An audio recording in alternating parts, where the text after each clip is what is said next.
Tonight I am joined by award-winning freelance journalist Alice Clarke to talk about two-player games.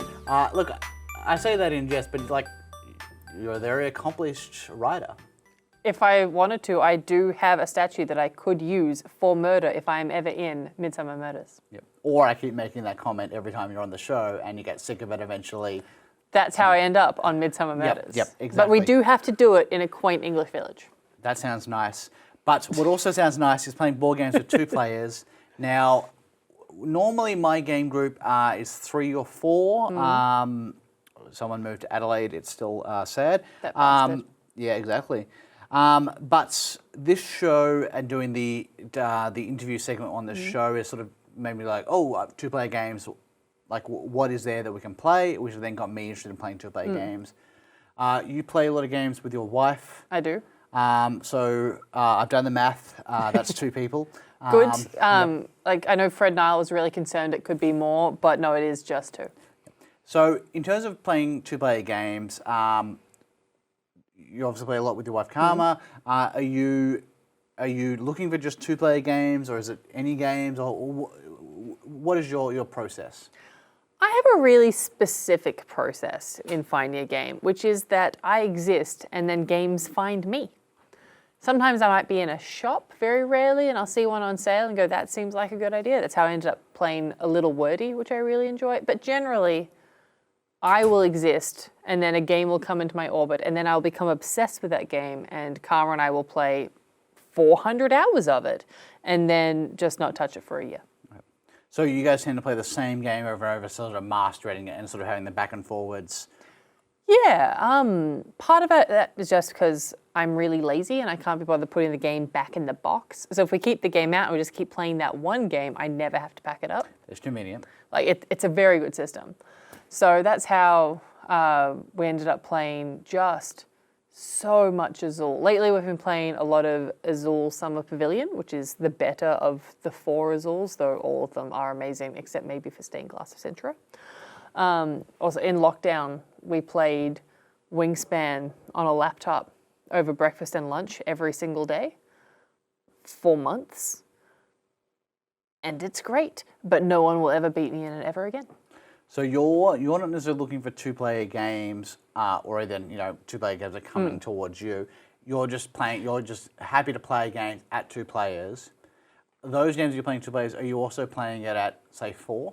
Yeah, so with, say, Azul and Carcassonne and Ticket to Ride, which we mostly play 2-player, we do also then take them to my parents' place to play with them, or sometimes you and Prospect will come over and we'll play with you. But generally speaking, we're looking for games that are good for 2 players, but I also find that games that are designed just for 2 players can sometimes be a bit limiting. Like, I want to sometimes be able to invite people into it. Like, if I've loved this experience and Karma's loved this experience, I want to show it to someone. And if that's all it can be, then that's not as cool. It definitely is a factor if you want to have a smaller collection or you want to have a expanding player count. Because sometimes you can have really well-crafted 2-player experiences where it is the head-to-head nature, or you're working together, which is going to be different. Like, 2 people versing each other is different than 3 people competing. Just the nature of just shifting focus, for better or worse. So sometimes there are those really great tug-of-war games. Great example of that is Caesar Rome in 20 minutes. That you have that. And I guess playing Azul is probably a good example of, you can probably be more cutthroat at 2 players than you could at 4. Interestingly, we are both much more cutthroat at 4 players. Because in 2 players, especially when you're married, you then have to keep seeing that person for the rest of the day. And so if you've ruined their day by constantly taking their tiles, that's game over. But if you've got 4 players, sometimes you can take somebody else's, you can kind of spread the cruelty around, whereas in a 2-player game, mostly I'm focusing on my own board and what I need. I don't want to ruin what she's going on. I want her to have a great time. I want me to have a great time. And in the end, I want me to win. But you're right. It is a completely different game with 2 or 3 players. Like Ticket to Ride is so much fun with 2 players. You just gather in a whole bunch of things and then you suddenly chuck it onto the board.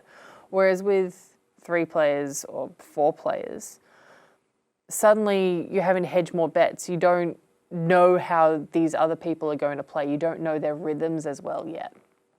So then you have to start putting things out earlier and change up your entire strategy. That's what I love about going from 2 to 4 players. Yeah, the social dynamics certainly change, especially when you have outside things of you not wanting to have your wife angry at you, but always wanting to beat her. We don't need to read into that. It's fine. We don't need to read into that. But yeah, the way you worded that, man.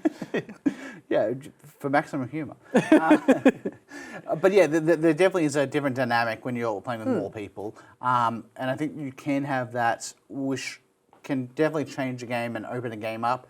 But then you can also have those 2-player games where it becomes really tight because every decision is going to really benefit you or maybe really benefit your opponent.